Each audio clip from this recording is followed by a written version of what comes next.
الحمد لله وكفى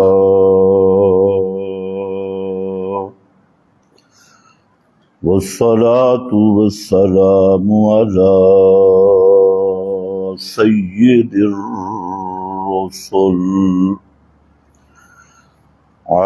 سيد الرسل وخاتم الأنبياء.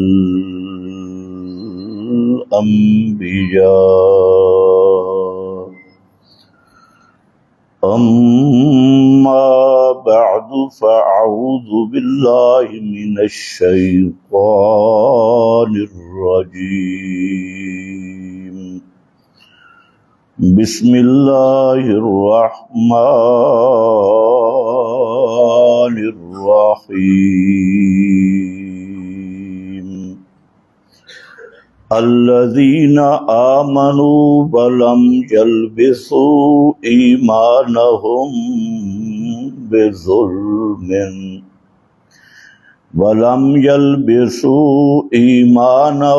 بظلم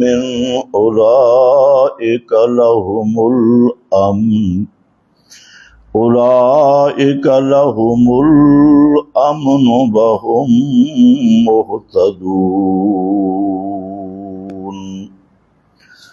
سبحان ربك رب العزة عما يصفون وسلام على المرسلين والحمد لله رب العالمين. اس کو صحیح کر دیں. انتہائی قابل قدر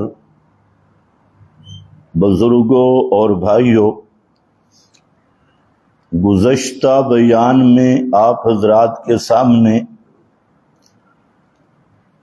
اہمیت ایمان کے متعلق چند باتیں کی تھیں کہ انسان کے لیے سب سعادتوں کی بنیاد وہ ایمان ہے، اور سعادت مند انسان وہ ہے جس نے خالص ایمان کے لیے محنت کی، کوشش کی، اور اللہ رب العزت نے اسے خالص ایمان نصیب کر دیا، تو ساری کائنات کی سعادتیں اور خوش بختیاں وہ اسی ایک نقطے پہ جمع ہوتی ہیں جس کا نام ایمان خالص ہے اور صحیح ایمان ہے. اور اگر خدا نہ خواستہ دنیا میں رہ کر ایمان حاصل نہیں کیا، یا حاصل تو کیا لیکن ایمان خالص نہیں ملا، ملاوٹ والا ایمان ملا، تو اس انسان کی دنیا کی زندگی بھی برباد ہے اور آخرت بھی برباد ہے. دنیا اور آخرت کی سعادت مندی اور نجات کے لیے اللہ نے شرط رکھا ہے خالص ایمان. قرآن مقدس آپ پڑھیں تو قرآن کریم میں جہاں بھی اللہ کی رضا کا تذکرہ ہے، جنت کے اعطاء کا تذکرہ ہے، سعادت مندی کا تذکرہ ہے، اللہ رب العزت کے دربار میں نجات اور کامیابی کا تذکرہ ہے، تو وہاں اللہ رب العزت نے سب سے پہلی شرط ایمان کو قرار دیا ہے. جہاں بھی آپ پڑھیں گے الذین آمنوا وعملوا الصالحات، وہ لوگ جو ایمان لائے، وعملوا الصالحات، یہ بعد میں ہے، عامل الصالحات کا نمبر بعد میں ہے، اعمال صالح کیے یہ بعد میں ہے، لیکن پورے قرآن میں آپ دیکھیں گے آمنو یہ پہلے ہے۔ اور 3 مقام وہ ہیں قرآن مقدس کے جن میں اللہ رب العزت نے شرط لگا دی عمل صالح کے لیے ایمان کی۔ تو آپ سمجھتے ہیں نماز کے لیے وضو شرط ہے، ایک آدمی وضو نہیں کرتا تو کیا خیال ہے اس کی نماز ہوگی؟ جی نہیں، یا کہتے ہیں نماز پڑھ لیں وضو کا بعد میں سوچیں گے۔ تو اب کوئی مفتی آپ کو فتویٰ دے کہ بیچارہ نماز تو پڑھ رہا ہے، تو نماز بھی نیک عمل ہے، تو وہ یہ نیکی اس کی قبول ہے، دنیا کا کوئی مفتی جی آپ کو فتویٰ نہیں دے گا۔ جس فقہ کے پاس جائیں، جس مسلک کے پاس جائیں، آپ کو جواب ملے گا کہ پہلے وضو ہے نماز بعد میں ہے۔ بھائی یہ تو اتفاقی مسئلہ ہے نا، اس میں تو کسی شیعہ سنی دیوبندی بریلوی اہل حدیث غیر مقلد کسی کا اس میں تو کوئی جھگڑا لانجا نہیں۔ جس مفتی سے پوچھو کہ ایک آدمی ہے وہ کہہ رہا ہے کہ میں نماز پڑھوں گا وضو اللہ معاف کرے گا، اللہ غفور الرحیم ہے، وضو نہیں کروں گا، تو اس کا یہ کہنا صحیح ہے؟ یہ کہنا تو اس حد تک صحیح ہے کہ اللہ غفور الرحیم ہے، اس میں کوئی شک نہیں، وہ غفور الرحیم بھی ہے، وہ غفار لمن تاب بھی ہے، وہ التواب بھی ہے، اس کی عظمتیں تو ہیں، لیکن اس نے اپنی مغفرت کے کچھ قانون بھی تو بتائے، مغفرت کے کچھ دروازے بھی تو بتائے کہ صرف اللہ غفور الرحیم ہے وضو نہیں کرتا نماز پڑھتا ہوں، اللہ غفور الرحیم ہے غسل جنابت نہیں کرتا اور مسجد میں اعتکاف کرتا ہوں، حالت جنابت میں مسجد میں آ گیا اور کہا اللہ غفور الرحیم ہے معاف کر دے گا، تو بھائی اللہ غفور الرحیم ہے اس میں کوئی شک نہیں، اللہ غفار ہے اس میں کوئی شک نہیں، اللہ رحمان اور رحیم ہے اس میں کوئی شک نہیں، لیکن اس کی رحمت کے قوانین بھی تو ہیں، اس کی مغفرت کے قوانین بھی تو ہیں، اس کے کچھ ضابطے بھی تو ہیں، اس نے خود کہا ہے یا ایھا الذین آمنوا اذا قمتم الی الصلاۃ فاغسلوا وجوہکم، اے ایمان والو جب نماز کا ارادہ ہو اور تمہارا وضو نہ ہو تو خبردار بے وضو نماز نہیں پڑھنی، نماز سے پہلے کیا کرنا ہے؟ وضو، تو وضو نماز کے لیے شرط ہے، بغیر وضو کے نماز۔ اچھا ایک مسئلہ آپ بتا دیں، کیونکہ ہم تو بدنام ہیں، بڑے متشدد ہیں، سخت مولوی ہے جی، کسی کو نہیں چھوڑتا، آپ بتا دیں، آپ تو نرم لوگ ہیں، جو نئے نئے آئے ہیں وہ بتائیں، پرانے تو ادھر رہ کے جو 3 جمعے پڑھے متشدد بن ہی جاتے ہیں، اور جو نرم دل آئے بیٹھے ہیں نئے نئے ساتھی وہ ذرا سوچ کے بتائیں کہ ایک آدمی ہے حالت جنابت میں، اس پہ غسل فرض ہے، اب وہ غسل نہیں کرتا وضو کرتا ہے، بہترین، تو اس کا وضو ہوگا؟ جی نہیں ہوگا، سارے بولو نہیں ہوگا، نرم بھی بولو متشدد بھی بولو نہیں ہوگا، کیوں؟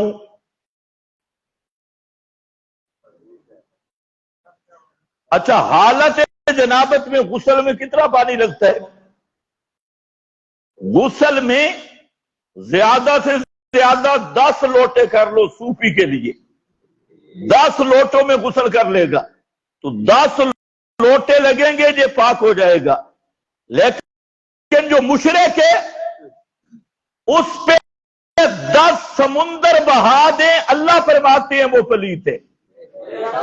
انما المشرکون نجس، مشرکون نجس، مشتق پہ حکم لگایا، مشرکون نجس، اور جب مشتق پہ حکم لگتا ہے مادہ اشتقاق علت ہوتا ہے۔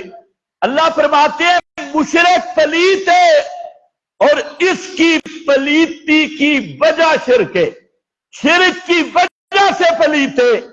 اور سارے مفتی مولوی جانتے ہیں یدار الحکم علی علتہ، جب تک شرک والی علت ہے اس پر ساری دنیا کے سمندر بہا دو اور آب زمزم کے کنویں میں اسے غوطے دو اور صبح و شام اس کو غوطے دیتے رہو، یہ مشرک اتنا پلیت ہے، اتنا پلیت ہے کہ جنگل کا 100 خنزیر اکٹھا کرو، اس کی پلیتی اس مشرک کی پلیتی کا مقابلہ نہیں کر سکتی۔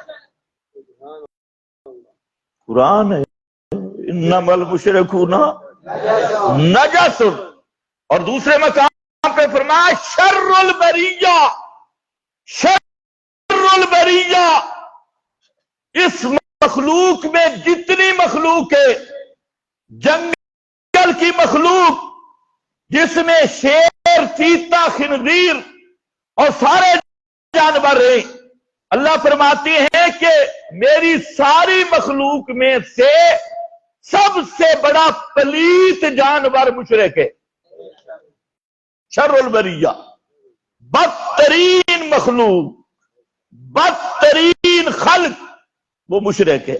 آگے یہ نہیں بتایا کہ شیخ الحدیث ہو تب،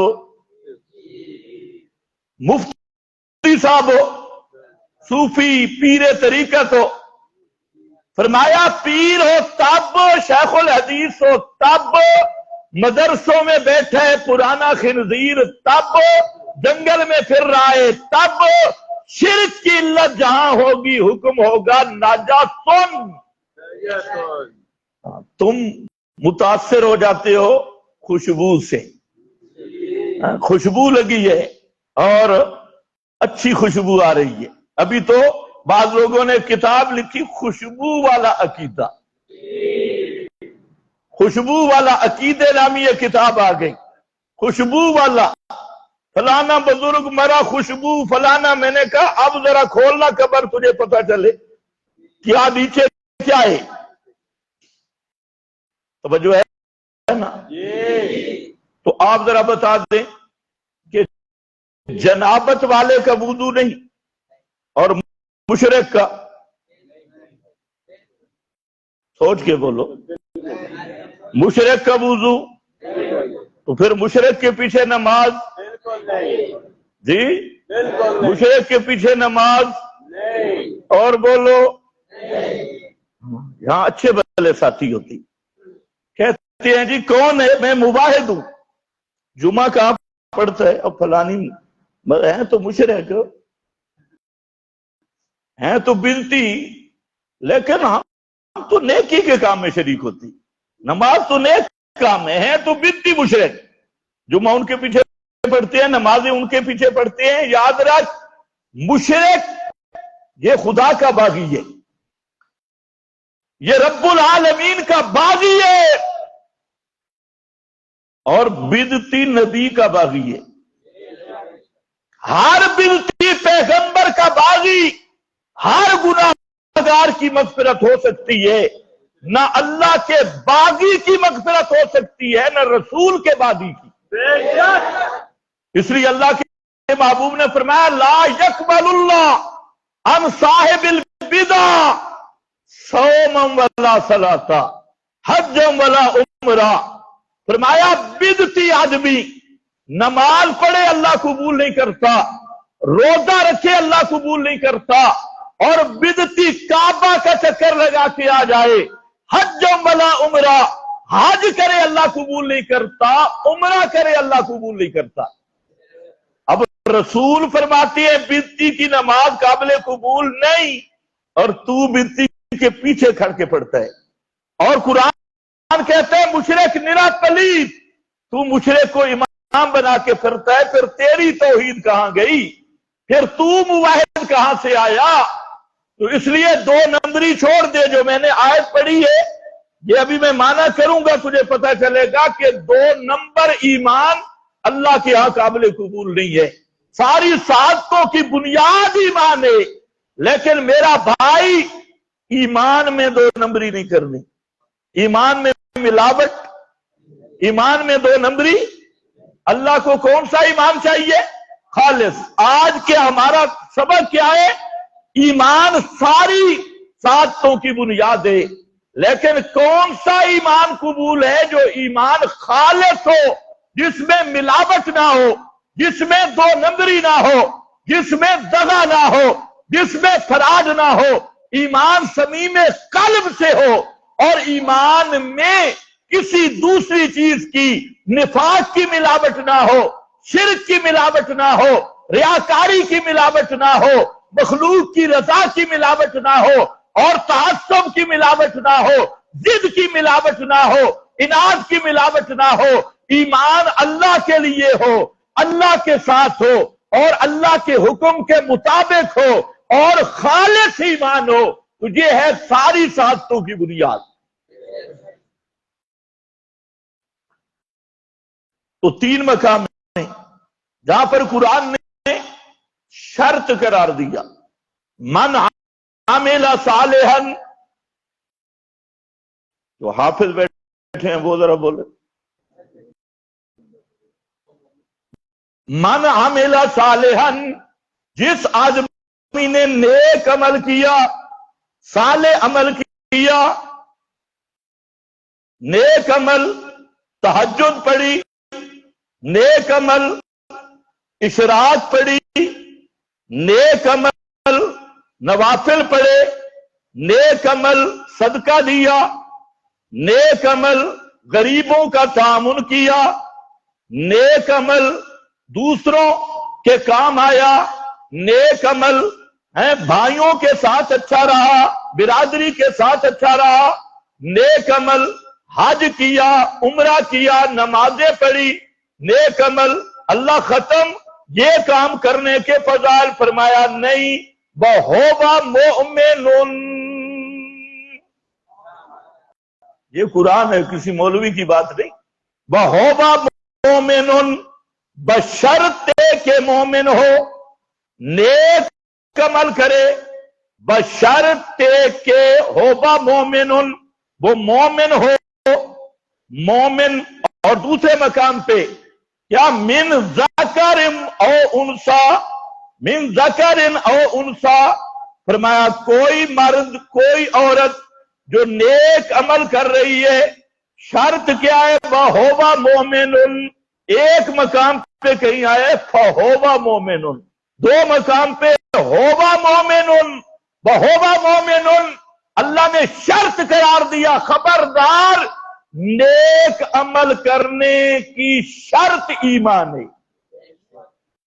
اب شرط پہلے ہوگی یا عمل پہلے ہوگا؟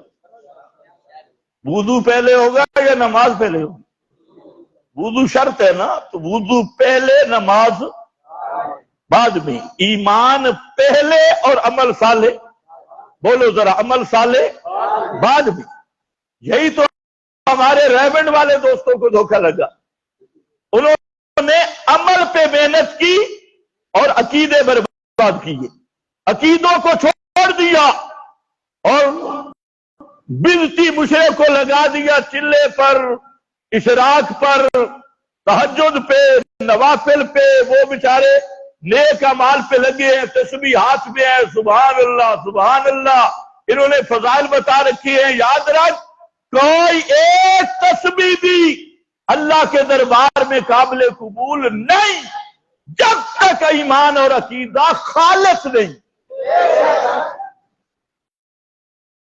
3 مقام قرآن کے آگے، اور باقی 20 مقام جہاں پڑھو گے آمنوا وعملوا الصالحات. اب دوسرا مسئلہ ہے، صرف ایمان کافی ہے یا خالص ایمان؟ یہاں قرآن نے دو مضمون اور ذکر کیے. سبحان اللہ. قرآن نے چھوڑی کوئی چیز نہیں. تبیان لکل شیء. قرآن وہ کتاب ہے کہ ہدایت کا ہر مضمون بیان کیا ہے. ایمان کے متعلقات کی بات جتنی قرآن نے کی ہے دنیا کی کسی کتاب میں نہیں ہے. قرآن ہے ایمان والی کتاب. تبیان لکل شیء ان ھذا القرآن یہدی للتی ہی اقوم. افسوس ہے کہ امت قرآن کو چھوڑ گئی. حالانکہ پیارے پیغمبر نے صحابی نے دوسرے سے پوچھا بخاری شریف کی حدیث سے کہ اللہ کے رسول دنیا سے چلے گئے, آپ نے کوئی وصیت بھی فرمائی؟ اس حدیث میں بخاری شریف میں صحابی کہتے ہیں ہاں اللہ کے رسول نے وصیت فرمائی تھی. کیا فرمایا؟ او صاحب کتاب اللہ, اللہ کے رسول کی سب سے بڑی وصیت تھی کہ لوگوں قرآن کو سینے سے لگاؤ. او صاحب کتاب اللہ, فرمایا قرآن سے جدا نہ ہونا. قرآن یہ دنیا میں تمہارا امام ہے اور قرآن دنیا میں تمہارا مرشد اور ہادی ہے, اور قیامت کے دن تمہارا شفیع اور تمہارے حق میں قرآن قاضی ہے. اتنی موٹی بات امت کو سمجھ نہیں آتی. دنیا کی ہر کتاب پڑھیں گے, اخبار صبح سے نوائے بخش سے فارغ ہو کے جنگ کا مطالعہ ہوگا, اور سارے رسالے پڑھیں گے, فیس بک پر سارے مضمون پڑھیں گے. لیکن امت کو اتنی توفیق نہیں کہ صبح اٹھ کر ایک رکوع کا ترجمہ ہی دیکھ لے. اگر امت قرآن کی طرف رجوع کر لے, خدا کی قسم فرقہ واریت ایسے ختم ہو کہ آپ اندازہ نہیں کر سکتے. تو سوشل میڈیا کے محققین کلین شیخ کرشن کی نسل کو سنتے ہو اور وہ صرف اتنی بات فرقہ واریت, یہ بھی تو بتانا فرقہ واریت ختم کیسے ہوگی؟ فرقہ واریت ختم ہوگی رجوع الی القرآن. ایک ہی وجہ ہے کہ اللہ کے قرآن کو سمجھنا شروع کر دو.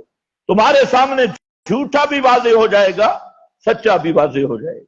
تو قرآن ایمان والی کتاب ہے. بولو, یہ ختموں والی کتاب نہیں. مسلمان بیچارہ رسمی مسلمان صبح اٹھا بھی محرم گزرا, حافظوں نے ماشاءاللہ بڑی کمائی کی, اور یہ ختموں پہ ٹیم بیٹھی ہے, ادھر چاول زردہ تیار ہے, حلوہ تیار ہے, اور یہ بیچارہ یہ جو بظاہر مسلمان ہے اوپر سے کلمہ اس نے پڑا ہوا ہے, یہ اماں کو بخشوا رہا ہے, ابا بخشا گیا, سارے بخشے گئے, اور قرآن کے مطابق عقیدہ کوئی نہیں, حافظ کا بھی کوئی نہیں, قاری کا بھی کوئی نہیں, ختم, اور ادھر زردہ ادھر حلوہ, اللہ اللہ خیر صلی اللہ دعا کی. اور کئی ایسے بے ایمان ہیں کہ وہ ختم بیچتے بھی ہیں. یہ بے فکر ہے, اماں جہنم سے نکل گئی, ابا بھی نکل گیا, سارے بخشے گئے. میرا بھائی قرآن کی طرف آ. قرآن ختموں والی کتاب نہیں. اگر یہ ختموں والی ہوتی تو صحابہ ختم کراتے کہ نہ کراتے؟ جی, صحابہ سے بڑا قرآن کی شان جاننے والا کون تھا؟ اور دنیا کا کوئی ملا ثابت کرے کہ صحابہ نے قرآن خوانی پہ اجتماع کیا, تو بھی آ جا, تو بھی آ جا, ادھر حلوہ تیار ہے, ادھر ختم کی ٹیم بیٹھی ہوئی ہے, اور سپیشل آج کل سپارے بھی سپیشل ختم کے لیے چھپے ہوئے, سپیشلسٹ پرنٹنگ کے ساتھ. ایک صحابی سے ثابت نہیں. محرم کے ختم, ربیع الاول کے ختم. صحابہ وہ تھے جو ایک ایک آیت پہ دنیا کی کایا پلٹ دیتے تھے. وہ ختم پڑھنے والی قوم نہیں تھی. وہ دشمن کے مقابلے میں, اور ان کا امیر کوئی لمبی تقریر نہیں کرتا, ایک ہی پڑھتا ہے, کم من فئۃ قلیلۃ غلبت فئۃ کثیرہ, اور ہے کتنے چند سو, اور مقابلے میں کئی ہزار کا لشکر ہے، اور کام من فئاتن یہی آیت پڑھتے ہیں اور ایسی سپرٹ بھر جاتی ہے کہ ہزاروں کو پاؤں کے تلے رونپ جاتی۔ یہ خاتمی ملا اور جی ڈنگر بیمار ہو گئے، اوپر سے قرآن پھراؤ۔ اور قرآن کس کے لیے آیا؟ تعویذ لکھنے کے لیے۔ مولوی بیٹھے MBBS بے ایمان، اور تم جا رہے ہو قرآن کا حق ادا کرنے والے 500 روپیہ 1000 روپیہ۔ آج کل مہنگائی، تعویذ بھی مہنگے ہو گئے ہیں مہنگائی میں، جتنا پیٹرول مہنگا ہوگا تعویذ بھی مہنگے ہوں گے۔ ہاں، سارے مہنگائی سے ڈرے ہوئے، تعویذ مہنگے، تقریریں مہنگی، خطیب مہنگے۔ تو تجارت کے لیے قرآن نہیں آیا، قرآن آیا دلوں کی دنیا بدلنے کے لیے۔ یہ تعویذوں کے لیے نہیں، تجارت کے لیے نہیں، فیسوں کے لیے نہیں۔ ہو خطیب ملا، یہ قرآن کی تجارت نہ کر، اللہ کا قرآن سنا۔ جب قرآن کی تجارت کرے گا پھر تو مسئلہ کبھی نہیں بیان کر سکتا۔ شیخ القرآن مولانا محمد طاہر رحمت اللہ علیہ، انہوں نے اپنی چکی لگائی کہ لوگوں سے پیسے لیں گے، اور شیخ القرآن مولانا محمد طاہر رحمت اللہ علیہ کا یہ نظریہ تھا، میں نے خود دیکھا۔ وہ کہتے ہیں کہ یہ جو امام تنخواہ لیتے ہیں یہ بھی ٹھیک نہیں ہے۔ یہ مسئلہ کبھی نہیں چھیڑتے ہوئے شیخ کا کیا عقیدہ تھا؟ سارے مسئلے، کاروبار بنانا، تقریروں پہ فیسیں کس کے لینا، اور پھر اپنے آپ کو خادم دین کہنا، چاولوں اور حلوے پہ ختم پڑھنا، اور پھر اپنے آپ کو متقی ظاہر کرنا۔ تو اس لیے یاد رکھو، ہر پیغمبر اور داعی حق نے سب سے بڑا اعلان کیا ہے، جب بھی دعوت دی اعلان کیا ہے لا اسألکم علیہ اجرا ان اجریہ الا علی اللہ۔ میں کہتا ہوں خدا کی قسم ان مولویوں کو سمجھ نہیں آتی۔ اگر مولوی تھوڑا سا بھی غور کرتے اور آپ کا یہ مرکز دیکھتے تو کبھی یہ ضلالت میں نہ جاتے۔ انہوں نے مسئلہ چھوڑا ہے، لوگ بھاگ جائیں گے۔ انہوں نے مسئلہ چھوڑا ہے، چندہ نہیں ملے گا۔ انہوں نے مسئلہ چھوڑا ہے، مدرسہ بند ہو جائے گا۔ پچھلے دنوں ہم بابا چلاسی کے پاس گئے، اور چلاسی بابا اس وقت کا مولانا روم ہے، اس کی عربی فارسی اردو کتابیں، بہت بڑا شاعر بھی ہے اور بہت بڑا مواحد بھی ہے اور بہت بڑا ولی اللہ بھی ہے۔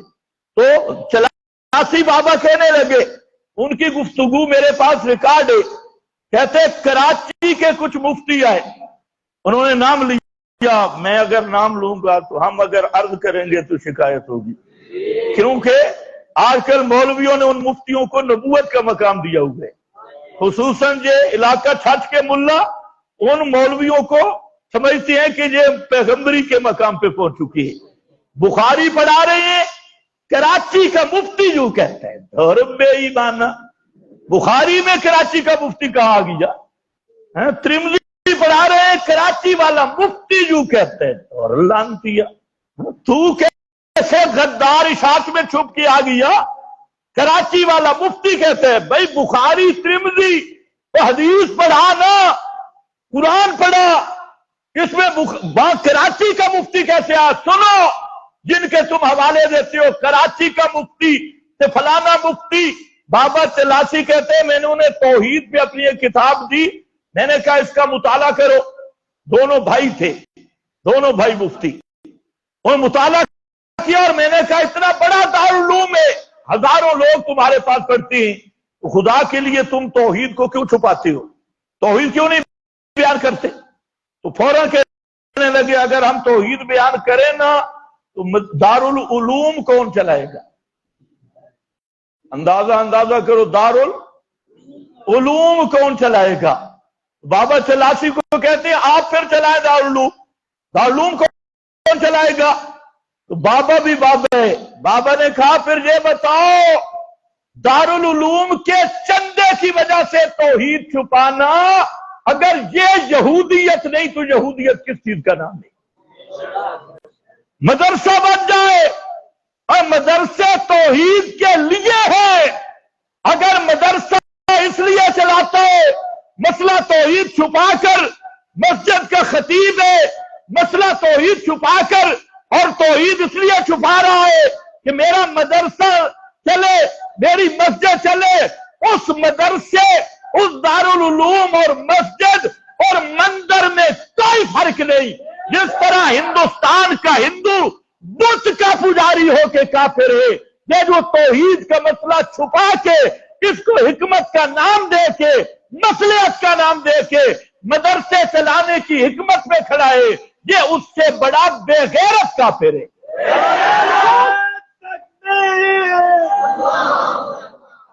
ان کو تم نے پیغمبری کا نام دیا ہوا ہے۔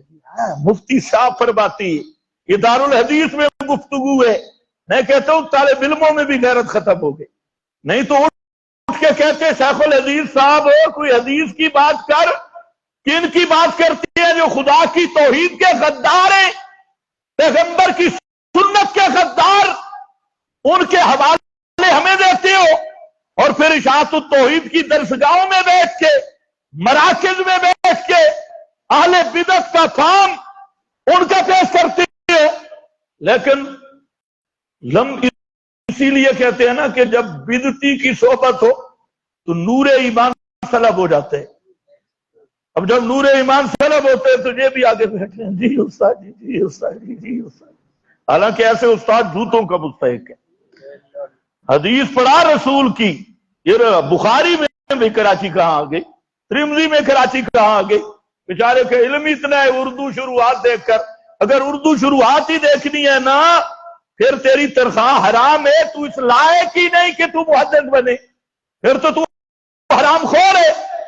اگر تجھے حدیث پڑھانے کی مہارت نہیں اور جاہلوں کی شرح دیکھ کر، ان پڑھوں کے یہ سارے خرافات تو نے دارالحدیث میں بیان کرنے ہیں، پھر شرم کر اور امت کو دھوکہ نہ دے، طالب علموں کا دماغ خراب نہ کر اور حرام کی کمائی نہ کر۔ کوئی چوری کر، ڈاکہ مار، وہ چوری ڈاکہ معاف ہو جائے گا لیکن تلبیس توحید کبھی معاف نہیں ہوگی۔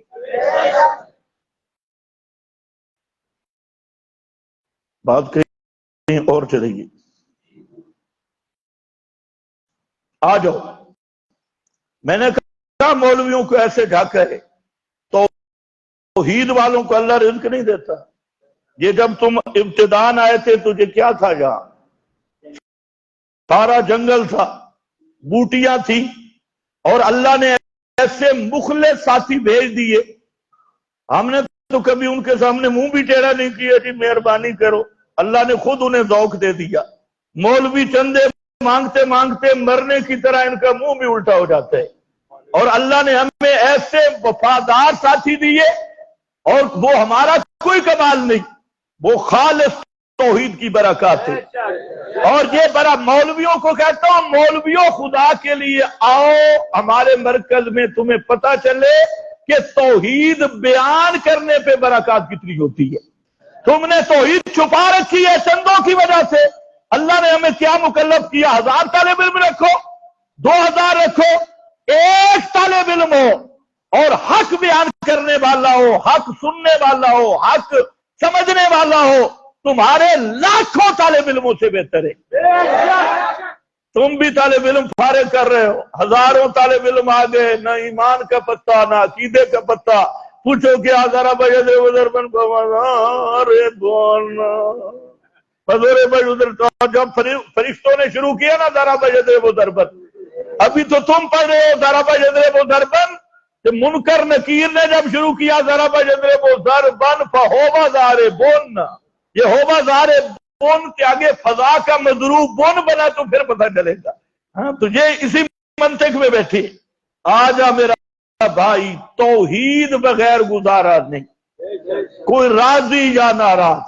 اور ہم یہ جملے سخت بھی کہہ دیتے ہیں ان کو غیرت دلانے کے لیے کہ جو مدارس بنا کے بیٹھے ہیں، مفتی بن کے بیٹھے ہیں، شیخ الحدیث بن کے بیٹھے ہیں، نہ خود توحید کا پتہ نہ دوسروں کو پتہ، ہزاروں طالب علموں کو گمراہ کر رہے ہیں اور انہیں بالکل للڑ بنا رہے ہیں اور بالکل خنثی مشکل، روحانی خنثی مشکل وہ بنا رہے ہیں۔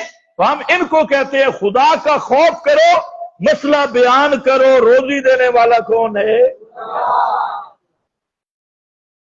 آ جاؤ، ایمان ہو، لیکن ایمان کون سا؟ بولو، ایمان کون سا؟ خالص۔ سنو، یہ میرے سامنے قرآن ہے، سورۃ الانعام ہے اور آیت نمبر 82 ہے، گھروں میں بھی دیکھنا۔ جہاں اللہ تعالیٰ نے اس عنوان کو ذکر کیا، فرمایا الذین آمنوا، الذین آمنوا، وہ لوگ جو ایمان لائے۔ اللہ ختم، آمنوا بس، فرمایا نہیں آمنوا ولم یلبسوا ایمانہم بظلم، ایمان لائے ولم یلبسوا ایمانہم بظلم، ایمان کے ساتھ ظلم کی ملاوٹ نہیں کی۔ ایمان لائے اور ایمان کے ساتھ، بولو بولو، انشاءاللہ ٹائم تھوڑا ہے، اگلی آیت میں سناؤں گا۔ لم یلبسوا، سارے پڑھو، لم یلبسوا ایمانہم بظلم، ایمان لائے لیکن ایمان کے ساتھ ظلم کی ملاوٹ، ظلم کی ملاوٹ نہیں کی۔ وَلَمْ يَلْبِسُوا إِيمَانَهُمْ بِظُلْمٍ أُولَئِكَ لَهُمُ الْأَمْنُ، یہی لوگ ہیں ان کے لیے امن ہوگا۔ ایمان ماخوذ بھی امن سے ہے، ماخوذ بھی امن سے۔ أُولَئِكَ لَهُمُ الْأَمْنُ، انہی کے لیے امن ہوگا۔ وَهُمْ مُهْتَدُونَ، اور یہی لوگ ہدایت پہ ہیں، یہی ہدایت یافتہ ہیں۔ آخرت میں اللہ کے عذاب اور جہنم سے امن میں کون ہوگا؟ جو ایمان لایا، بشرطے کہ ایمان خالص بنایا، ایمان میں ملاوٹ نہیں کی۔ لم یلبسوا ایمانہم بظلم، اس پر حکم لگایا اولئک لہم الامن، ان کے لیے کیا ہوگا؟ ان کے لیے کیا ہوگا؟ کب؟ اصل امن آخرت میں ہوگا، لیکن اگر ایمان پہ محنت کی، اس کے کچھ آثار دنیا میں بھی ہوں گے۔ آج ملک میں بد امنی ہے، مہنگائی ہے، بد امنی ہے، معیشت کا مسئلہ ہے، اللہ نے سب کا علاج بتایا ہے۔ میں لو انہم اقاموا آمنوا، فرمایا اگر یہ لوگ ایمان لاتے اور میرے قانون کو قائم کرتے تو میں ان سے آسمان سے بھی رزق کے دروازے کھول دیتا، زمین سے بھی۔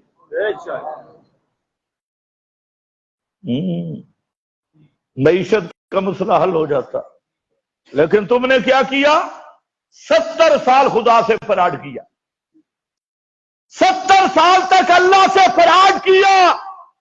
ملک تم نے حاصل کیا تھا لا الہ الا اللہ کی بنیاد پہ، 70 سال سے زیادہ تم نے فراڈ کیا۔ تو جب فراڈ کیا تو اب تمہارا یہی حال بننا تھا نا جو ہم دیکھ رہے ہیں، یہی حال بننا تھا۔ یہ تو تھوڑا سا دنیاوی عذاب ہے اور آخرت کا دائمی عذاب تیار ہے۔ اگر آج بھی کوئی چاہتا ہے ظاہری امن بھی ہو، باطنی امن بھی ہو، تو پھر آؤ آمنو، ایمان میں ملاوٹ نہ کرو، ایمان خالص رہے۔ ایمان میں ملاوٹ کرو گے دنیا میں بھی ذلیل ہوگے، آخرت میں بھی۔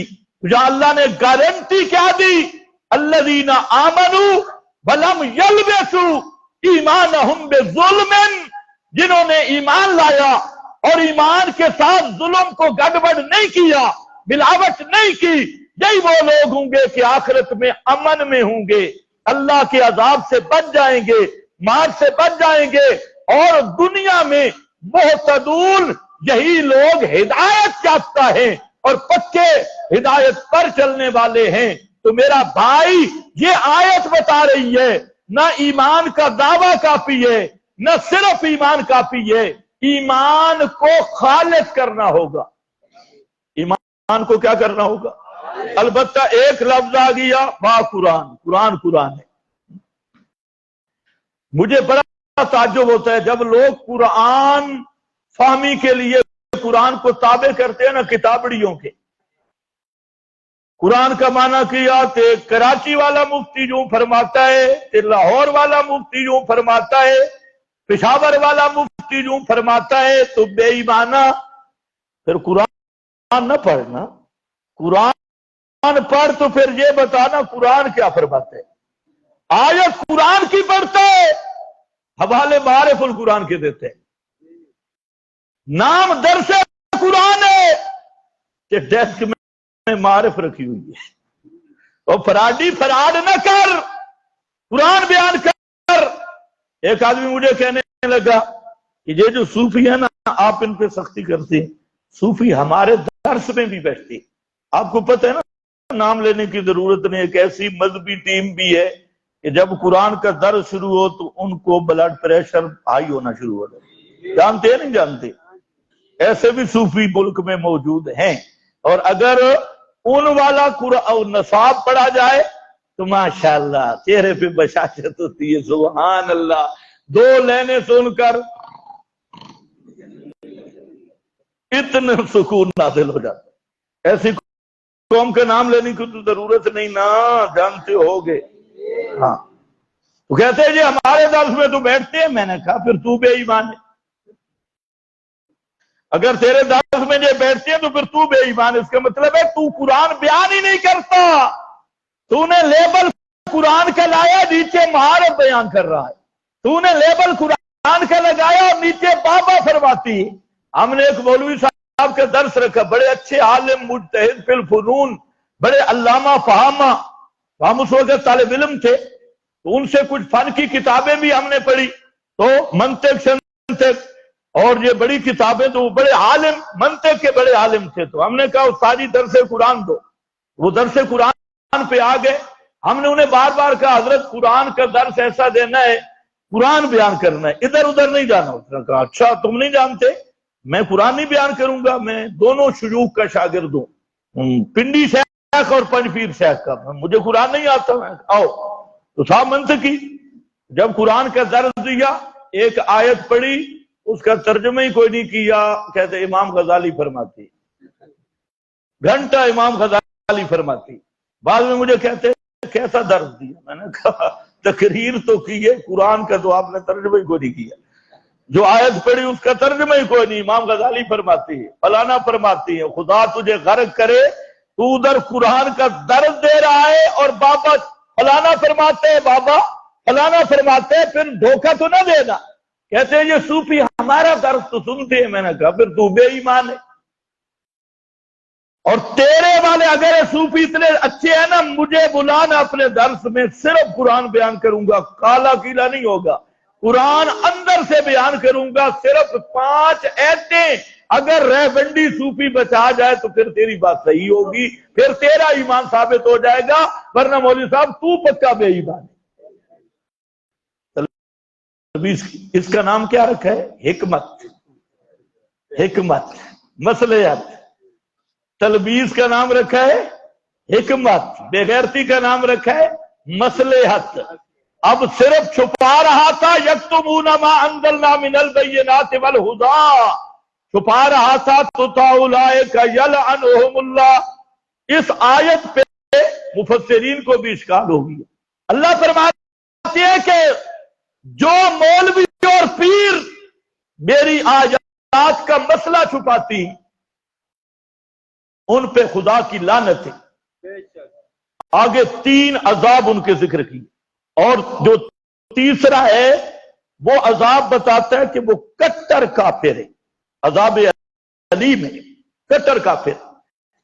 اس پہ مفسرین بھی پریشان ہوئے، کتمان حق، مسئلہ چھپانا تو گناہ ہے، تو کافر کیسے کہا ہے؟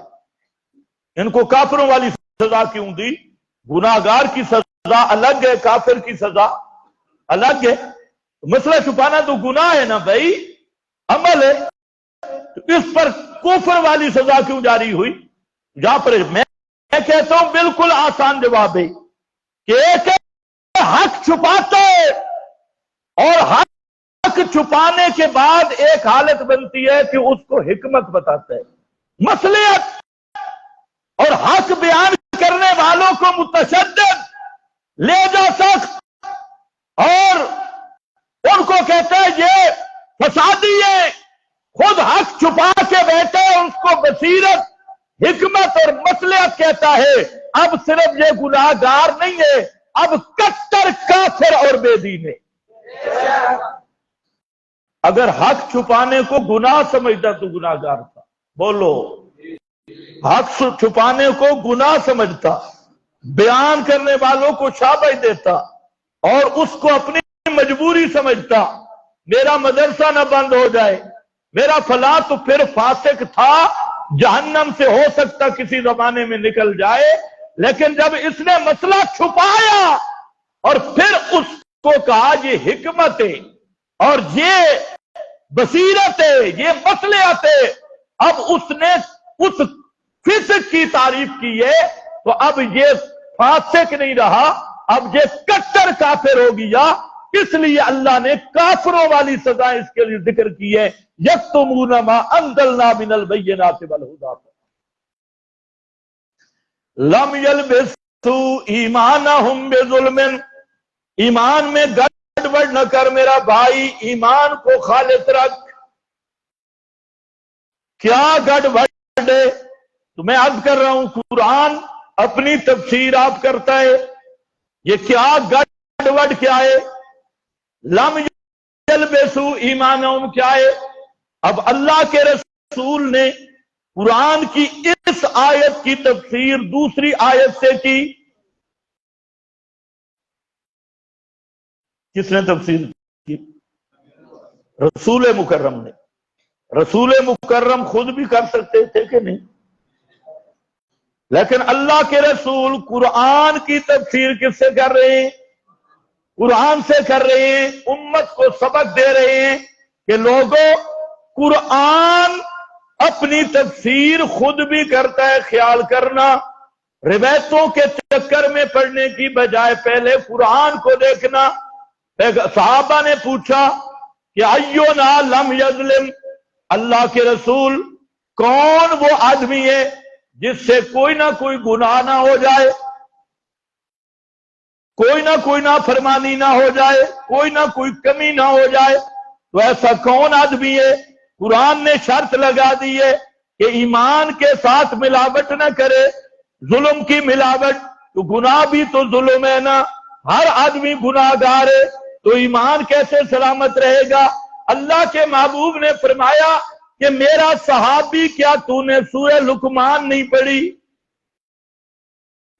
کہتے ہیں جی پڑھی ہے۔ فرمایا وہاں ذرا پڑھنا، ان الشرک لظلم عظیم،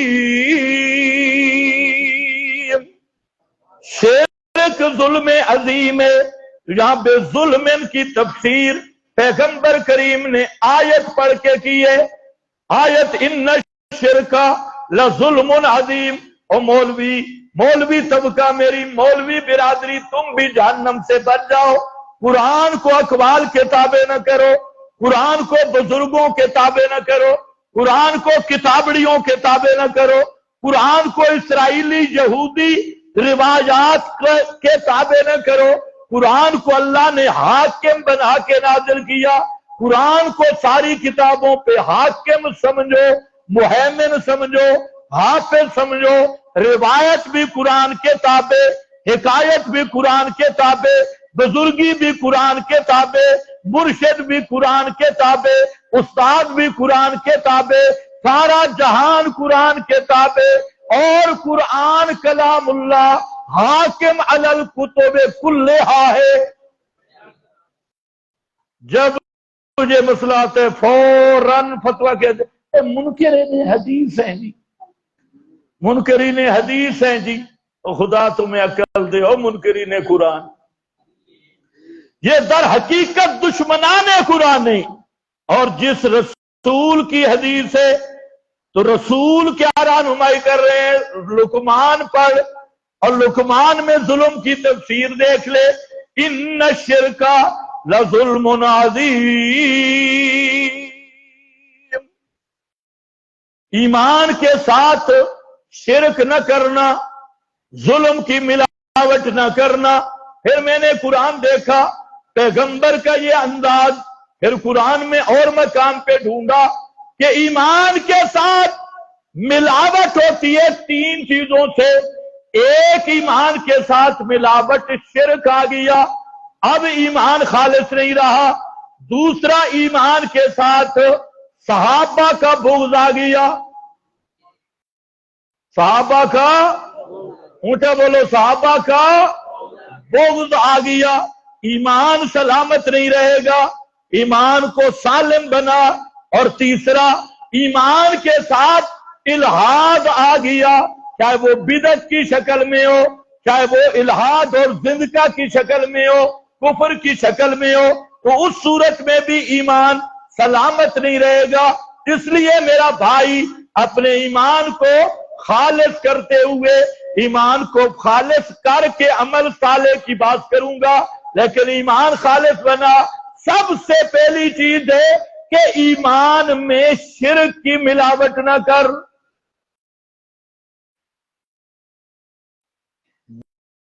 چلو ایک اور مقام بھی دیکھ لو، سورہ یوسف پہ، اور آیت نمبر 106، یہ جو سورہ انعام تھی، اب سورہ یوسف پہ، اس میں اللہ نے مسئلہ بیان کیا، فرمایا وَمَا يُؤْمِنُ أَكْثَرُهُمْ بِاللَّهِ إِلَّا وَهُمْ مُشْرِكُونَ۔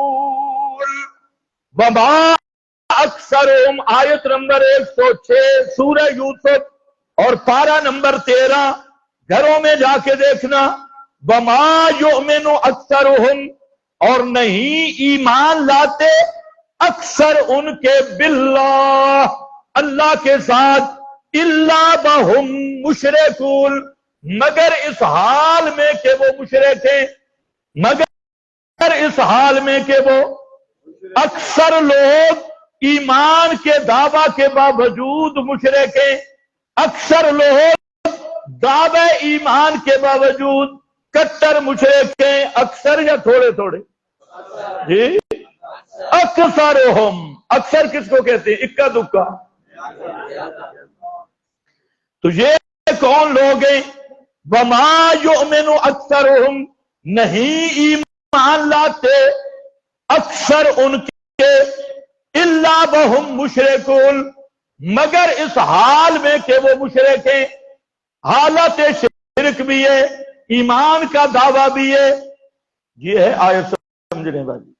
اس کا مفسر بغداد کے سید محمود آلوسی رحمت اللہ تعالی علیہ کی ایک عبارت سنو، ابھی دیوبند نہیں بنا، بریلی نہیں بنے، ابھی یہ غیر مقلد پیدا ہی نہیں ہوئے، یہ پہلے کے امام ہیں، سید محمود آلوسی بغداد کے مفسر۔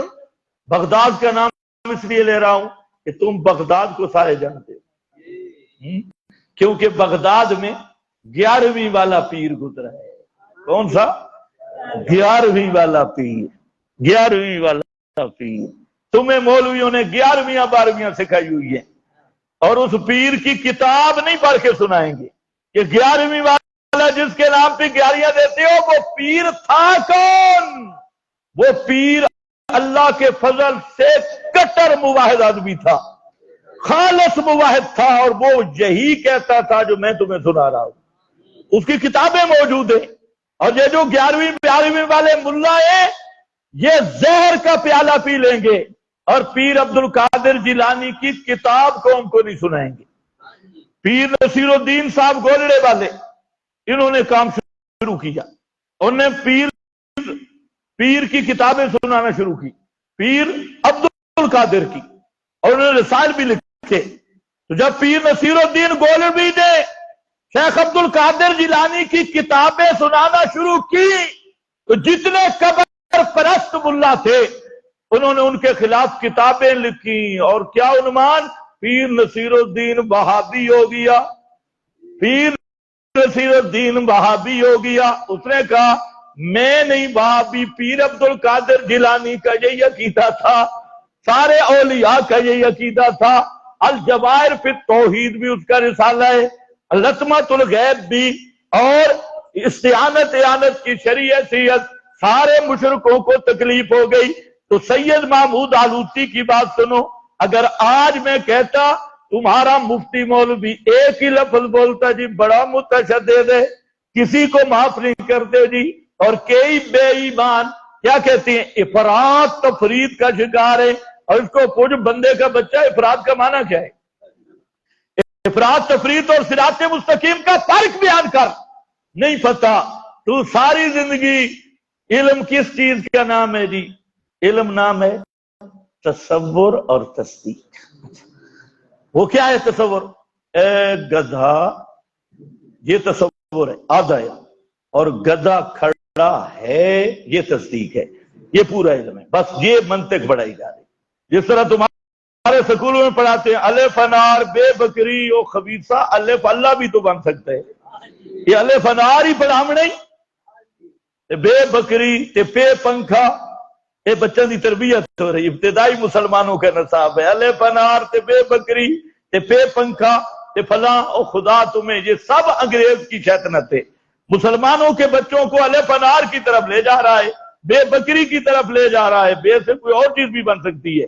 تو خیر اب تو بے بکری بھی نہیں رہی، اب تو بے بیکری بن گئی، ہاں بے بیکری، پہلے سبق کے بعد بے بیکری، ان کو پڑھاتی۔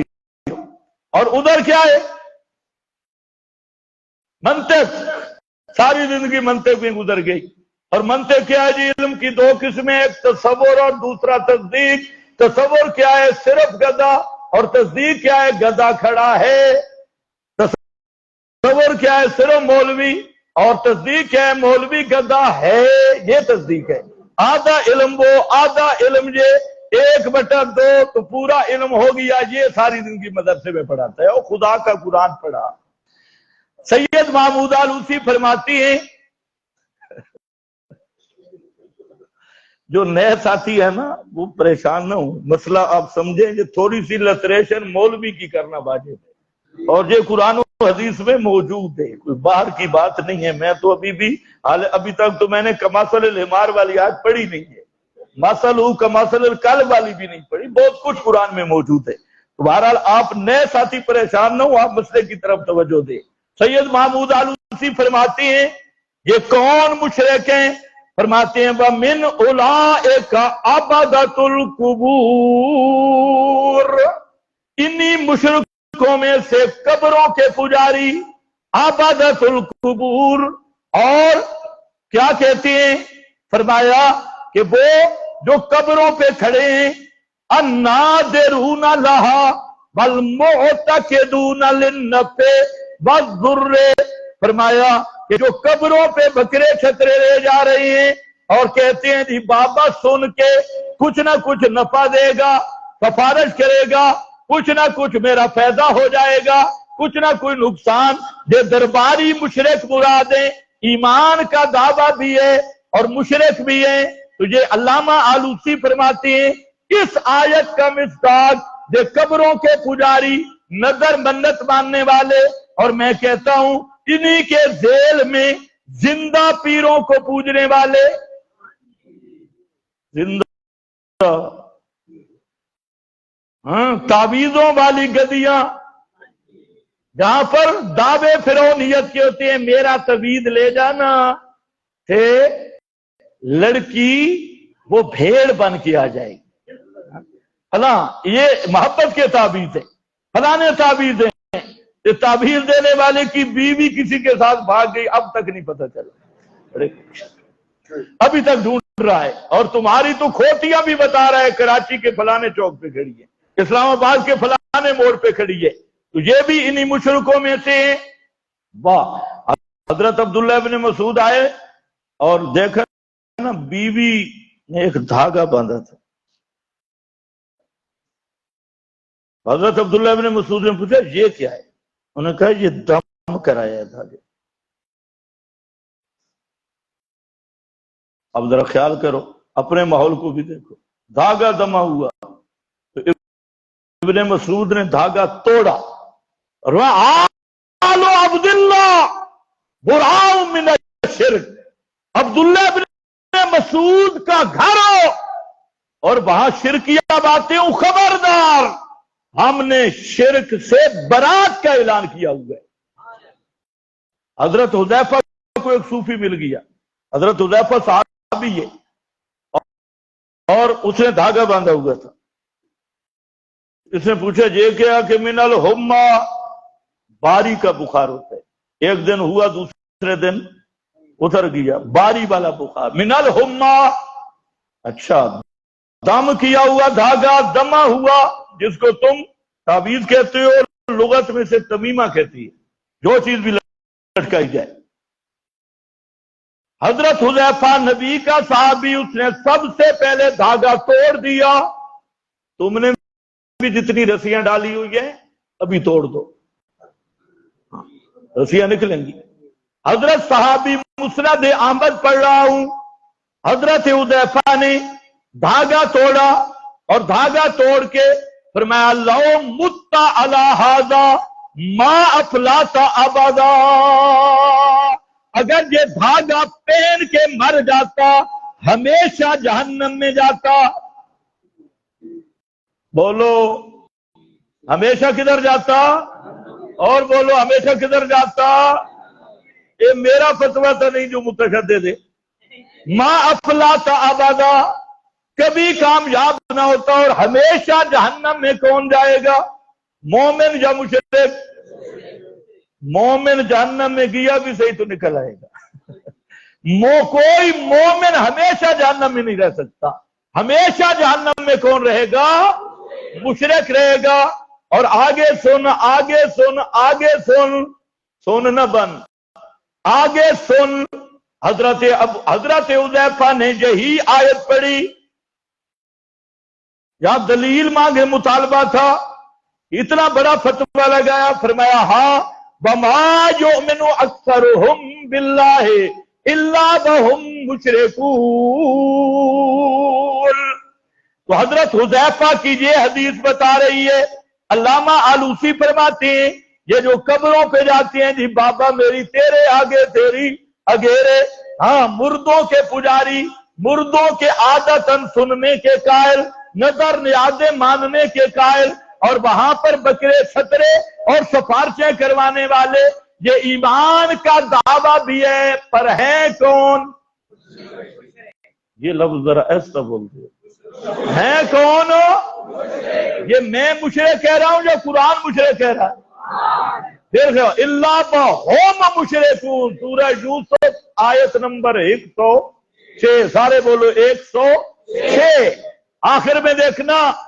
اور حضرت حذیفہ نے یہ بھی فیصلہ کر دیا کہ یہ جو زندہ بیٹھے ہوئے ہیں نا مشکل کشا بن کے، حاجت روا بن کے، تعویذوں کے MBBS اور اڈے بنا کے، اور وہاں بے پرد زنانیوں کے وہاں میچا لینے والے اور ان کی شلواریں اور قمیصیں سونگنے والے دجال، یہ بھی ان اکثرہم کا حصہ ہے.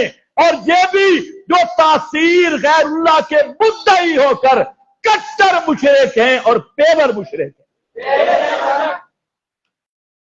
یہ بھی میرا فتویٰ ہے جو حضرت حذیفہ کا.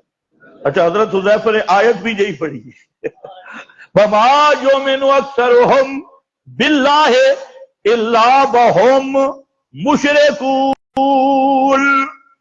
وقت اوپر ہو گئی ہے، انشاءاللہ آئندہ جمعہ سے یہاں سے سٹارٹنگ ہوگی. وآخر دعوانا